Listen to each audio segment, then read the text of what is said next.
Hey guys, Andrew Esquivel here, back with another review, and today I'm going to be more so doing sort of an overview of the ZyXEL Unified Security Gateway. So this is actually a firewall, and I guess what makes this a better firewall than most other options is the fact that it's got so many features about it that make it just one of the best things for the price. Now, the reason I can't do an absolutely super extreme detailed review about this is because not even I know how to configure it to the point where I know everything about it. There's so many different things about this thing, and it's absolutely absurd how you can program this thing. But there are things about it that come as standard settings that are very useful. You don't necessarily have to configure too hardcore to make it work right. So, first off, thing to note about this does come with an outdated firmware. You will have to download the new firmware, which is 3.0. This one comes with like a 2 point something. And if you stay with the standard firmware, you will have some serious connection issues. So whatever you do, update to the newest firmware, things get a lot better. I found this out the hard way. Also, it does not come with any instructions. You must download the instructions from the website. Now, all that aside, let's go over a few features that actually makes this something worth getting. Okay. So this can function in one of three ways: in routing mode, bridge mode, and network address translation mode. For the most part, I use it in routing mode. The firewall has features such as stateful packet inspection, DOS and DDoS protection. That's a big one. That's the primary reason why I got it. For those of you who don't know what this stands for, DOS is denial of service, DDoS is distributed denial of service. These kind of attacks are getting very, very popular because it's so easy to do, which is becoming a huge problem because mitigating DDoS attacks can be very difficult and requires a decent piece of hardware in order to do so. So having that kind of feature is pretty useful. Now, granted, there are some types of DDoS attacks that just cannot be stopped by, home hardware means. So be aware that it's not going to block all DDoSes. It'll do a damn good job at blocking most of it, though. I should know. I've been attacked like that before. Moving on, real-time attack and alert logs. This is also helpful if you're trying to analyze what kind of attacks you're getting from the internet. And session limit, which is, not sure how to describe it, but it is relatively useful. It has VPN features, content filter, anti-spam, endpoint security check. Now, the content filter and the anti-spam, let's go over that really quickly. That is not free. That is a subscription-based service that you can get for the firewall. It does come with 1 year's worth of the subscription, but after that, you're going to have to buy it. So that's one thing that I don't think they tell you beforehand. As far as traffic management goes, it does have, you can assign maximum bandwidth to whatever device is connected. Policy-based traffic shaping, priority bandwidth utilization. Depending on how you want to use it, those features are available. For the network, it has things like VLAN. It can act as a DHCP server, a client and relay. So if you connect a device to it and you want it to auto-config, it'll automatically give you all the correct settings in order to connect to the internet through the firewall. If you are going to be using a static IP on your end device, be aware that your default gateway is actually going to be the firewall, not your router or your modem. That's something I learned by using the ipconfig/all command in the command prompt. It's power over Ethernet, has the RIPS settings, IP MAC binding, multi-win, load balance, but I think this is one of the great things about this firewall is you can actually use a 3G internet backup system. If you have a USB dongle that is like a 3G capable device, like let's say Clear, which is a 3G or a 4G internet service that you can get, and it connects via a USB dongle. There's a USB slot on the firewall where you plug that into, so if for whatever reason your primary internet source goes down, it'll switch over to the 3G backup. Now, I don't know if the firmware update supports 4G, but I'm assuming it might. Neat number of things about this firewall.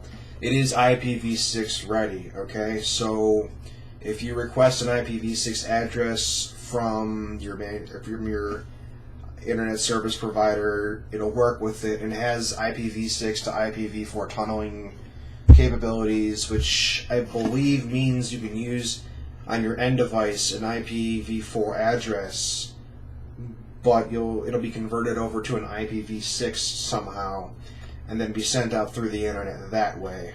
So, in a sense, if you know how to use IPv6, you know how to use the tunneling feature, and you can get it, might be a nice idea to get yourself a little prepared for the future, because in the coming years, we will be switching over to IPv6. I know Google, Yahoo, and a bunch of other major companies like that are switching over to IPv6. That doesn't mean your IPv4 end devices won't work. Just saying that a bunch of companies are going that way, because let's face it, we've only got a few billion IPv4 addresses to give out, and they're pretty much all taken. With IPv6, you get over like an undecillion amount of addresses. So, keeping that in mind, switching over to an IPv6 will free up, a few addresses with IPv4, extend the use of it for other people, yada yada. Of course, IPv6 is a decent bit more complicated than IPv4. So, just saying that if you can, you might want to look into it. Could be useful. Supposedly, IPv6 has some security features built into it in the first place. IPv4 wasn't ever designed with security in mind, but IPv6 was. Of course, they added security to IPv4 later on down the road after it was created. Anyway, moving on from that, now there's a number of ways you can connect to this and configure it. It does have a console port, I believe, that you can plug into. You can use a CLI interface and program it through the commands.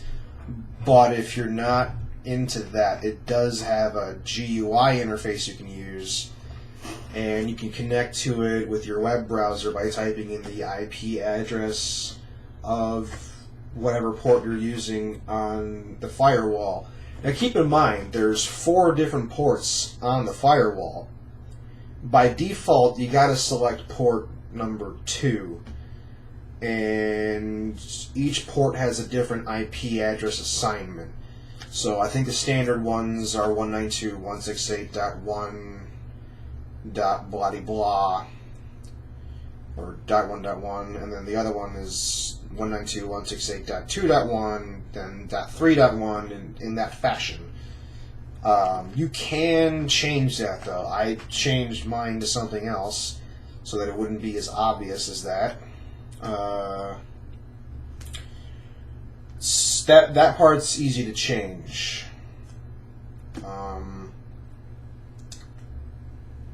You can telnet into the firewall and secured shell SSH into it and everything. So if you need to remotely change settings on the firewall, you can. So that's another good feature that they add into it. When you update the firmware, there are a few extra features that they enable on the firewall that weren't there before. And I suppose I will be showing you the GUI in the firewall settings, and I'll let you see what you're going to be up against, because this really isn't by any means simple. Comparing it to your standard, router or whatever that comes with your internet, that's easy. Let's just say if you're not someone who knows a lot about networking, it can be very daunting. There's a lot of things that just will not come naturally. Even with the GUI, it's really hard to configure. I've taken some Cisco classes. I took the Networking Fundamentals class for Cisco.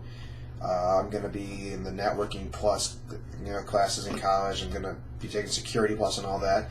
But even with a decent networking background knowledge, it's pretty hard to figure out.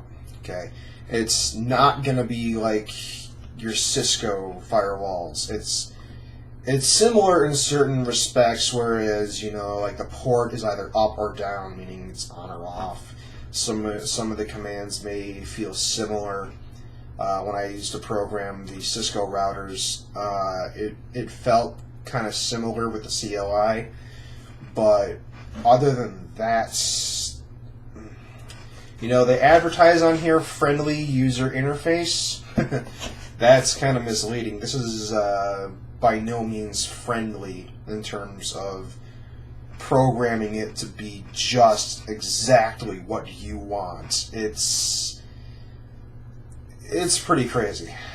But that may just be because I don't know enough about it yet. I do look at the user manual that comes with it. It's not entirely too helpful, but there are some videos that come with the PDF file. And if you have any questions, you can contact the ZyXEL tech support, and they're normally pretty good about helping explain how to do things. This is not a rack-mountable firewall, by the way, so it's way too small for that. Maybe you can get some sort of device that you can rack mount it with, but it's not really rack-mountable, if you ask me. They advertise that it's Windows 7 compatible.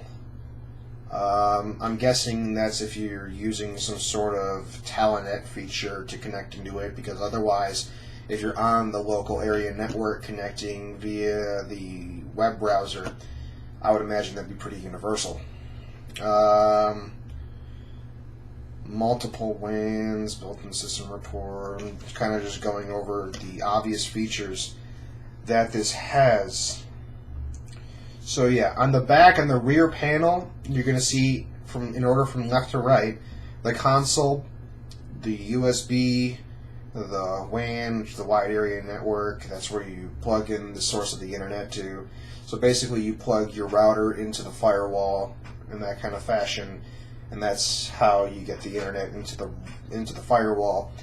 And then it's got 4 LAN ports, standard RJ45, but it's also, you can configure any one of them to be a DMZ port.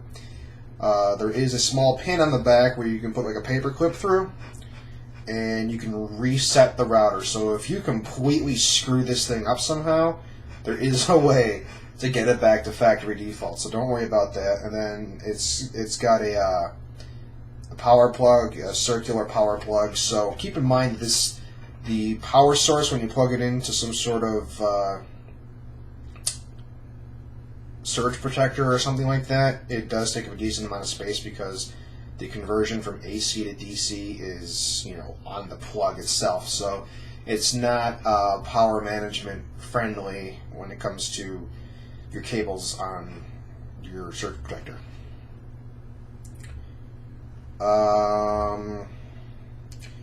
Key few things to note about the actual RJ45 interfaces are the LAN networks or the LAN ports, and I believe also the WAN port are gigabit Ethernet.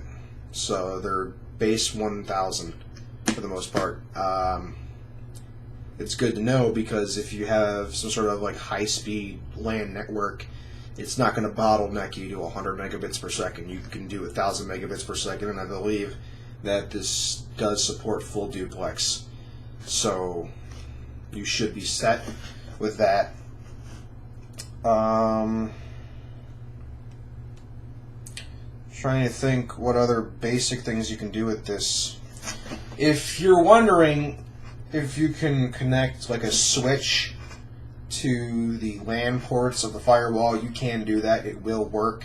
That's what I'm doing right now. I've got a TrendNet switch, 8-port switch connected to one of the LAN network ports on the firewall.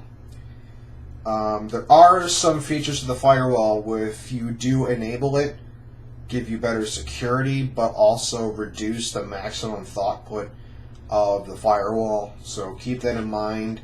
If you're using it for like a standard connection, like 2 megabytes per second from your WAN connection, you're not going to see any difference. But if you've got an insanely fast internet connection, you may see a reduction in speed when enabling some of these features. I think it may have been the VPN feature. Don't quote me on that.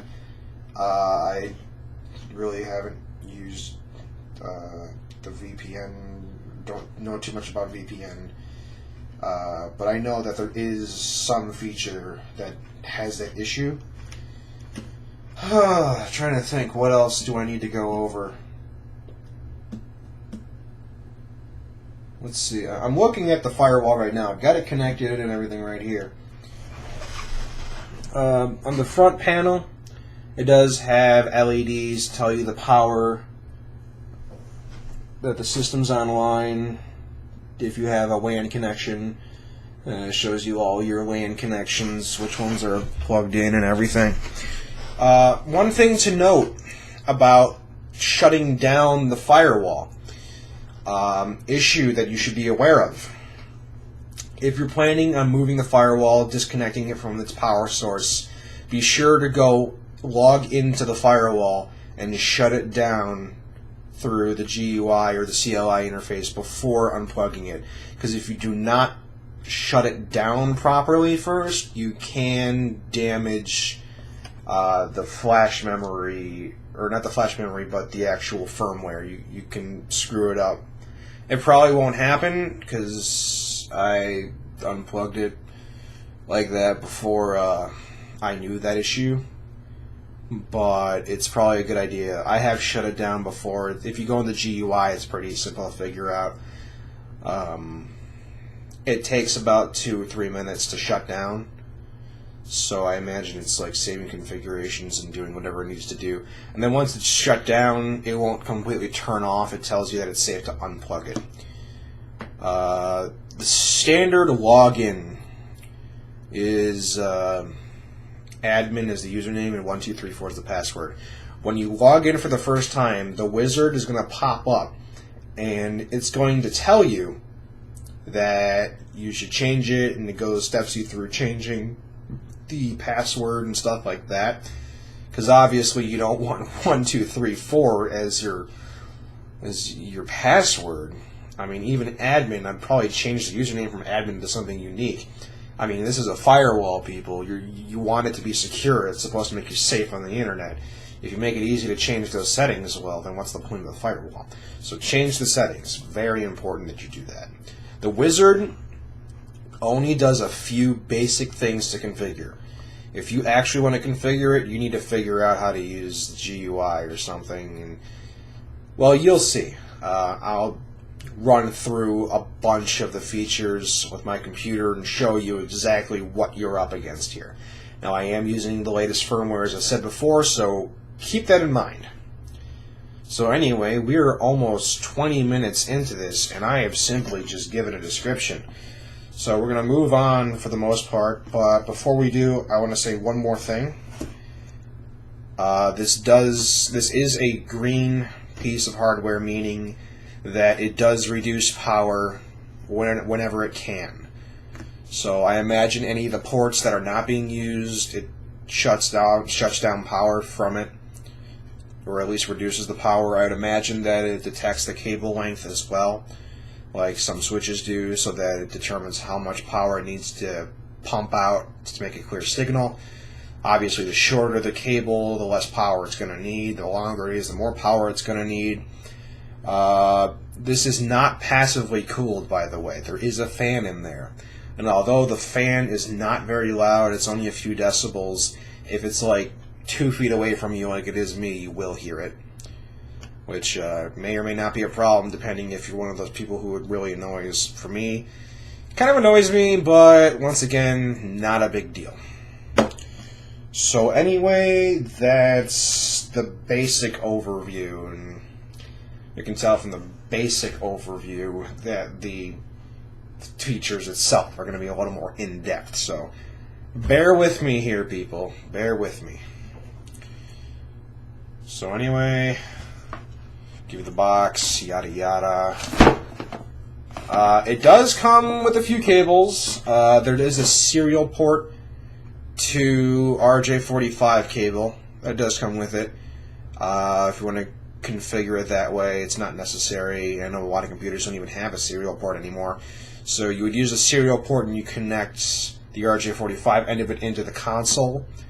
And I would imagine you can use something like Hyper-Terminal or something to try and configure it. Maybe I don't use the CLI interface. I personally hate prompt-based interfaces. I much prefer GUIs. They tend to be a little more user-friendly. Yeah, it does come with a Cat5 cable, and keep in mind that Cat5 is limited to 100 megabits per second.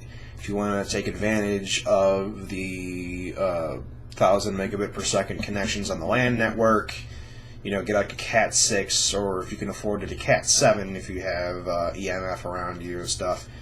So Cat7 is always nice to get rid of EMF. It's not necessary, but it's nice. You can get them on Newegg pretty cheap.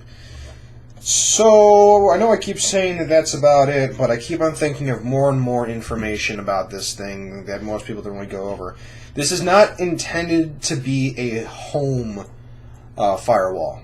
It's intended for small businesses and you know, office buildings and stuff like that. So yeah, inherently by nature it is harder to configure than a standard home router. And yes, I am using this for my home network, but hey, I mean, all the better, right? You can use it for your home network. It works fine.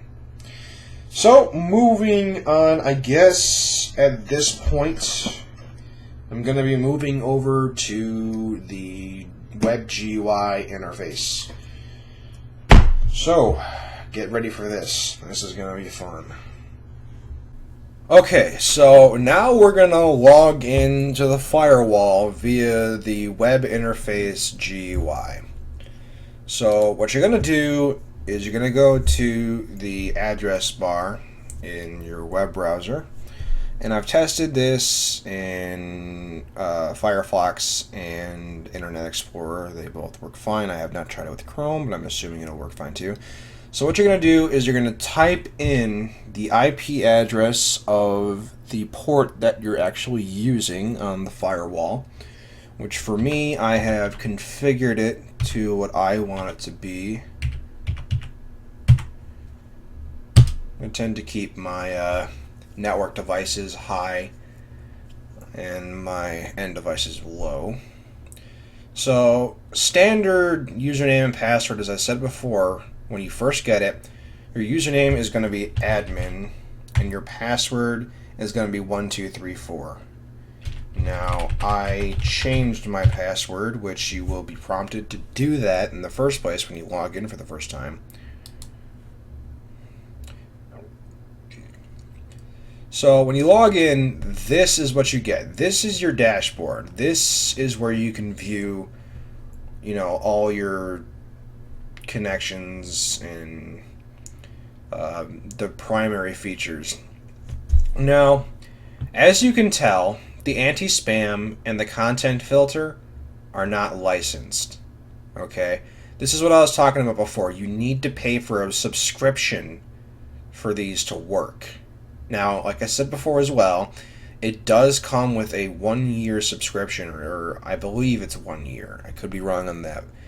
But it comes with that if you buy the Firewall brand new. Okay. So I have not enabled that because I don't know if I want to enable it yet or not. I'm not running a business. This is my home network. I don't really need those in the first place. So I'm debating whether or not to put that on yet. Okay, so device information, system name. You can change the system name to whatever you want. It tells you the model, which is the ZyWALL ZWUSG20. Serial number, all that good stuff. MAC addresses, firmware version. Notice mine is 3.0. Alright? When you first get it, it's going to be like 2 point something, I think. Definitely change that. Standard firmware is just awful. There's connection issues up the wazoo. So to update the firmware, you go over here to maintenance, and under firmware package up here, you go into here. When you download the firmware, it's going to be in a zip file. You're going to unzip the file to your desktop or wherever, and it's the bin file. When you have the bin file, you browse for it, and you just select it. Then it uploads it to the Firewall. It'll take a few minutes, and you're going to have to relog in and everything. So, yeah, that's some important information right there. So going back to the dashboard, we see we have, the uptime. You got to set the correct date and everything. I think you can do that in the maintenance section. And I think you can just click here. No, I'm sorry, it goes to the configuration. And this is the standard time server right here. But you want to enable your time zone, you can enable daylight savings. I obviously did not do that. And going back to this, you can tell who's logged in. A bunch of good information is on here. And this is your IPv4 firewall rules right here for your WAN connection. As I said before, you can enable IPv6. It is not enabled by default. You have to manually enable that if you want to use IPv6. Over here, the CPU usage and stuff like that. That is actually the information for the firewall itself, not your computer. At least that's what I believe. I don't see why it would be for your computer. That wouldn't make any sense. So, you can view your statistics for any of the information here. Make sure you have pop-ups, stuff like that in your Java and everything enabled. So otherwise it won't work. Oh, key thing to note when you're updating the firmware. When you update the firmware and you try to log in again, it's not going to work unless you delete your cookies. If you don't delete your cookies after the firmware update, the web GUI just won't work. So that's a tricky little thing that they don't normally tell you, but I found out. So make sure you have that in mind.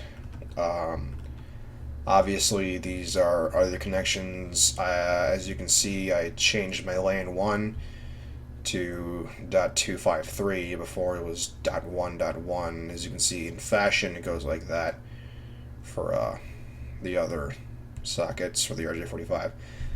And in terms of when I was talking about how it has some similarities to Cisco hardware, the status, you can tell is up or down. That's normally how it's described in the the CLI interface when you're configuring a Cisco router or something. It's up to say it's enabled, down if it's not.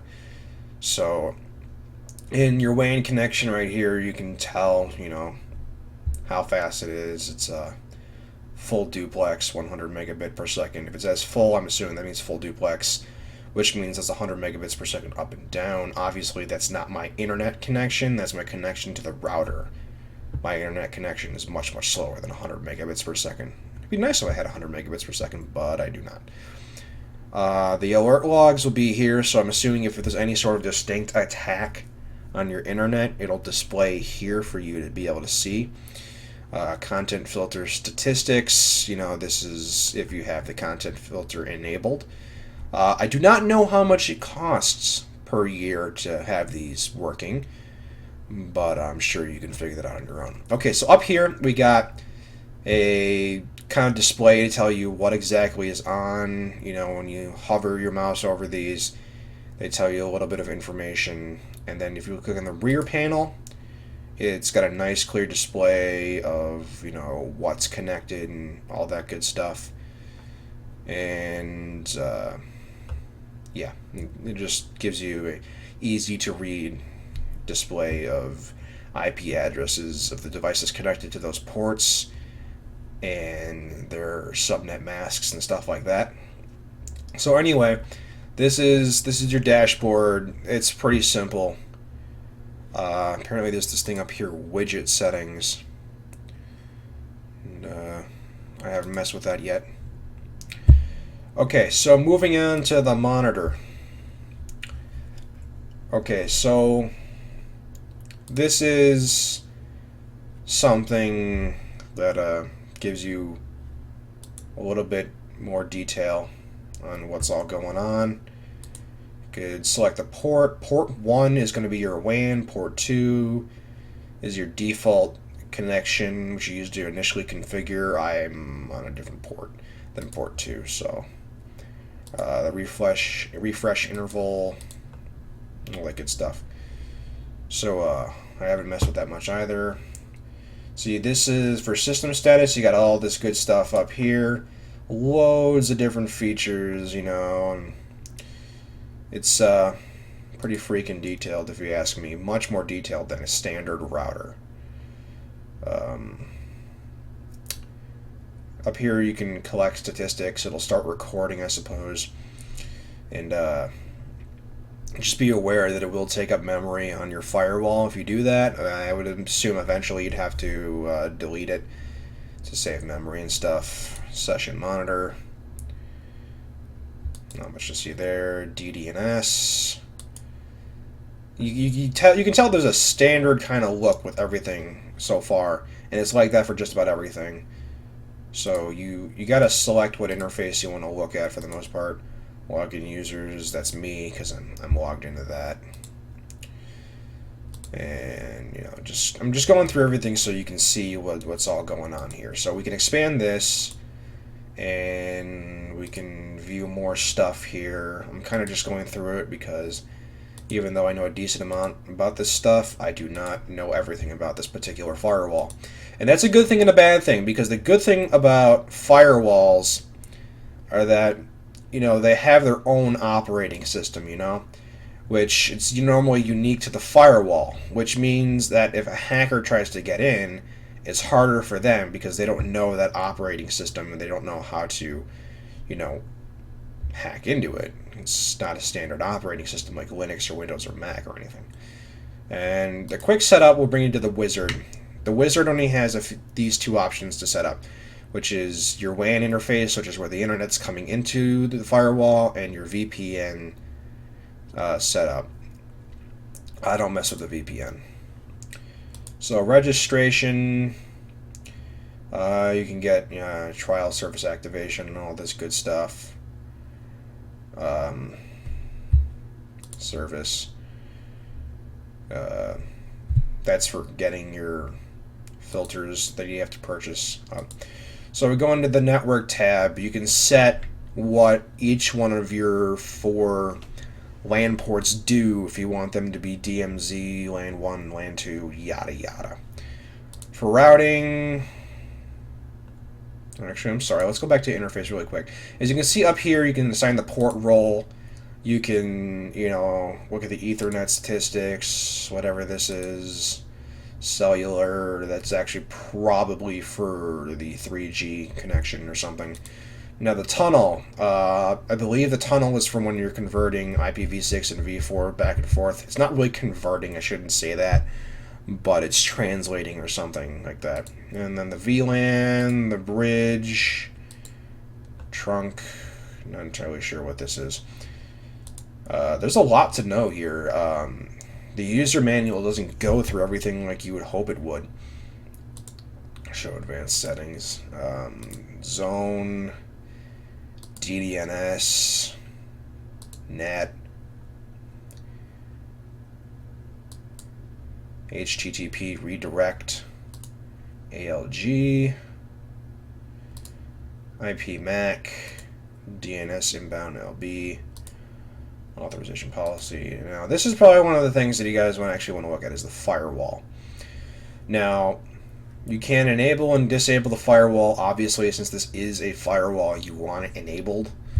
And it's got a bunch of things you can, add custom rules and everything. And by default, the session limit is not enabled.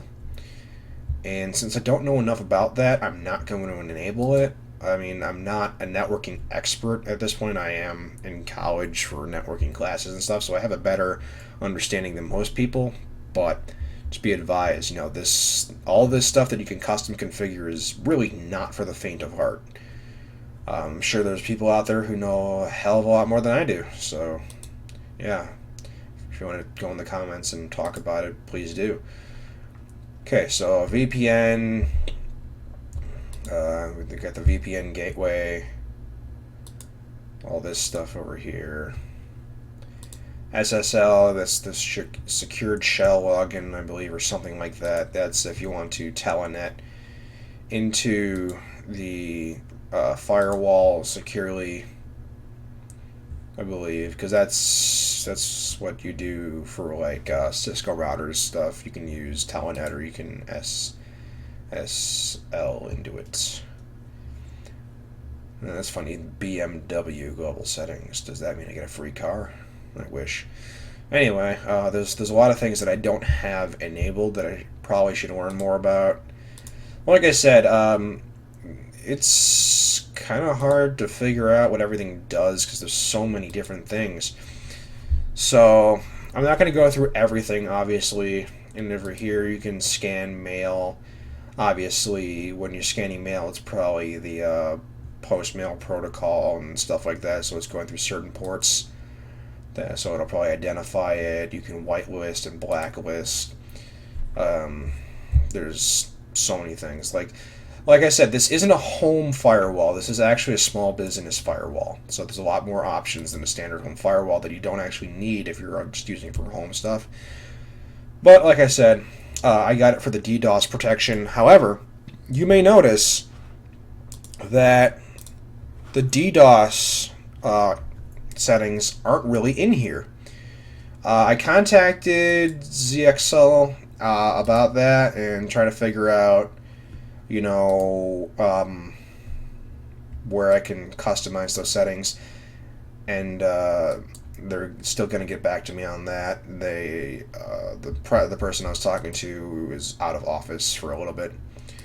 So as you can tell, there's so much to go through that it just realistically wouldn't be too much help if I went through every single little thing, because that would just make this video even more incredibly longer than it already is. Anyone who's stuck with me this far, it's really only benefiting you at this point. So you can edit the system name here, and this is all system stuff. Okay, USB storage. I'm assuming you can stick a USB memory stick in the USB port and use that as storage, and you can set stuff like that. The date and time, obviously, we went through that. The console speed, the DNS, and www, yada yada yada. And yeah, it's hard. You'd be hard pressed to find a good video that actually goes through all this stuff. FTP is always 20, 21. Those are the ports that they use. You know, any port numbers that are 1023 and below are all standardized. And yeah, so like HTTP, I think is like port 80 or something like that. See, okay, if you want to enable IPv6, you go into the system, right, and you go to IPv6 all the way down here, press that button, apply, and enable it. But considering that I don't want to enable it right now, I think in the future when I learn more about IPv6, I will be switching to it. And most devices with Windows and stuff are IPv6 capable. I think XP is the only one that is not, if you go XP and below.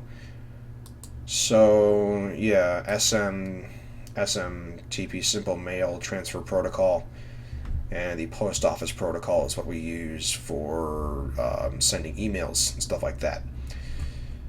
So, as you can tell, there is many things to configure, but the quick setup does only one thing. It sets up your WAN and your VPN and stuff like that. Or is it the VPN? Yes, it's the VPN. So don't expect that to do anything for you. Now, maintenance. So we already went over a few of this. The shell script, I believe, is the secure shell login stuff. File manager, your diagnostics. You can capture packets and stuff, which is good if you need to analyze stuff. You know, it's very helpful. I haven't worked with it much, but I'm assuming if you need to figure out what the hell's going on with your network, that would help. A lot of this has to do with configuration. I should really stick a USB stick in here and see what I can do and mess around with that. But Packet Flow Explorer, you can go through different layers of things, and you can mess around with that. And once again, just more analytics. Okay, now if your router is screwing up, you need a reboot, because sometimes that helps. Anyone who's had an internet problem and their internet's just stopped working, unplug and plug in the router, fixes things, right? Don't ever unplug the firewall directly. Okay, if you need to restart it, log in, restart it like this. Don't unplug it. Don't do a hard reset. That can severely screw up some of the filing systems and the firmware. Okay, if you need to shut down and move the device, you need to unplug it. Click the shutdown button first, and then wait for it to shut down. There's a little thing it'll tell you. Okay, so after it's shut down, then unplug it. It's very important that you know this, because you can screw things up pretty bad if you don't do it. Okay, so anyway, that is the GUI interface, right?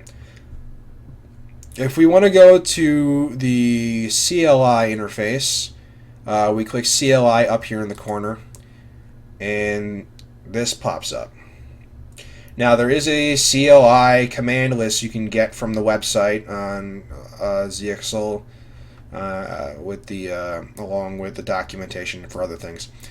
And it appears as if you don't need hyperterminal or anything to use the CLI interface if you're logged in already. I would imagine if you're using the console port with the serial adapters and stuff, that you'd be using hyperterminal or something. I'm not quite sure. I know we do that with Cisco equipment.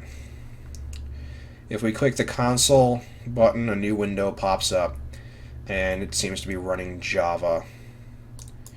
I'm going to trust this, obviously, because I know what it is. It's going to ask you to log in. So, ZyWALL, asking for my password.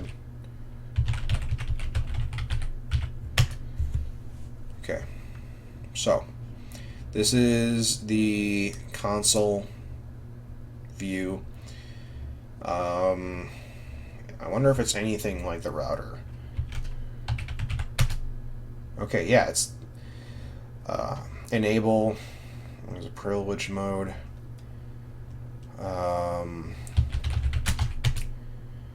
Okay, config T. Okay, that's where the differences end, or that's where the similarities end, apparently. Anyway, so if you know a decent bit about Cisco, you'll obviously be a little more comfortable with this. But since we're not, or since the average user is not, we're not going to mess with it. So anyway, object reference, let's see what this does. Well, okay, so you get a big list here. And I'm assuming you just look stuff up. And then the sitemap brings you to this. It's a little more easily categorized this way. It's just another way of looking at it, so it's quicker. Don't need to worry about that. Let's click the About button. So yeah. When you do get your firewall, register it as soon as you can, so that way you can enable your warranty and everything, and get better service when it comes to asking questions. We go to the Help button, brings you to all this, and oh, I didn't know this was all here.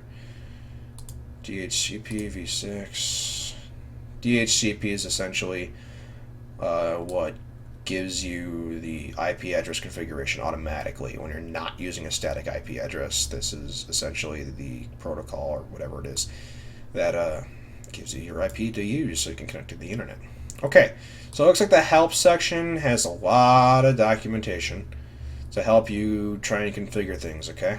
So if you need to do that, it's all here for the most part. You can download the PDF. The PDF does have videos to help you understand the interface a little more.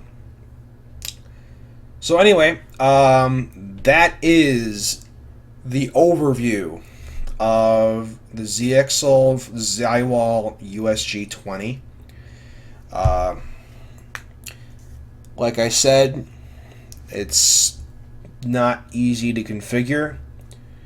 You do need some sort of knowledge on this stuff previously to kind of understand what you're doing. But all in all, even if you do just keep the standard default configuration, it's pretty damn good. However, like I said, update the firmware. I can't stress that enough. When I first got this thing, I got connection issues up the wazoo, man. Just stuff did not work. But after updating the firmware, everything just became wonderful. And if you're using the standard firmware that comes with it, the non-updated version, your interfaces are going to look a little different in some sections. They don't have as many options. So that's another thing to consider. So, with all that, I guess it comes down to price at this point, right? You know, standard price is around $150 for this firewall. Is it worth it? Absolutely. If you have DDoS issues, it does in fact help.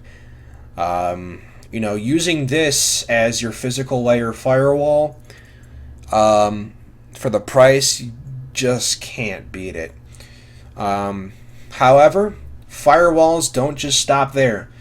You gotta start getting some of the other layer firewalls. If you look at the OSI, TCP, IP layers, there's a number of layers that you need to protect. So, the physical firewall, such as the USG20, is a lower layer firewall, like the data link and physical and stuff like that. Whereas when you're getting up to the application layers and a little below that, you know, those are like top layers, right? You're going to want a software firewall for that, okay? If you can, don't use the standard Windows firewall. Get Komodo. Komodo is a software firewall, and it's a damn good software firewall, man. I highly recommend it. It's helped me with a lot of security issues, man. I used to get DDoSed a decent bit, but after I started using Komodo, I saw that my packet loss was a lot better when I was getting DDoSed. And now that I have this firewall, the ZyXEL firewall, in conjunction with the Komodo software, I have little to no internet and security issues anymore.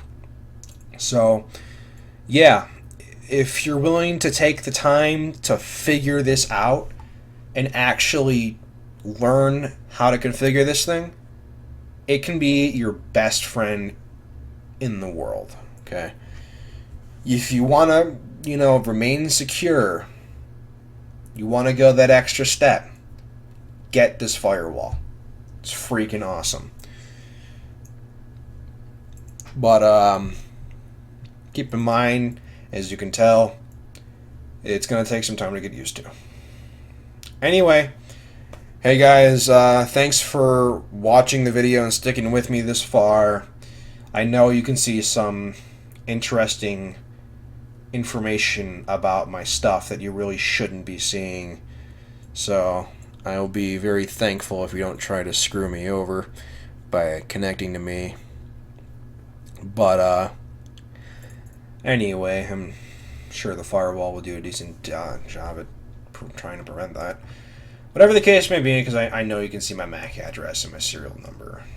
I should probably blur that out or something, but whatever the case may be, I'm trying to help you guys, so help me by not trying to hack me. Don't be that guy. No one likes that guy. Anyway, that's pretty much all there is, guys.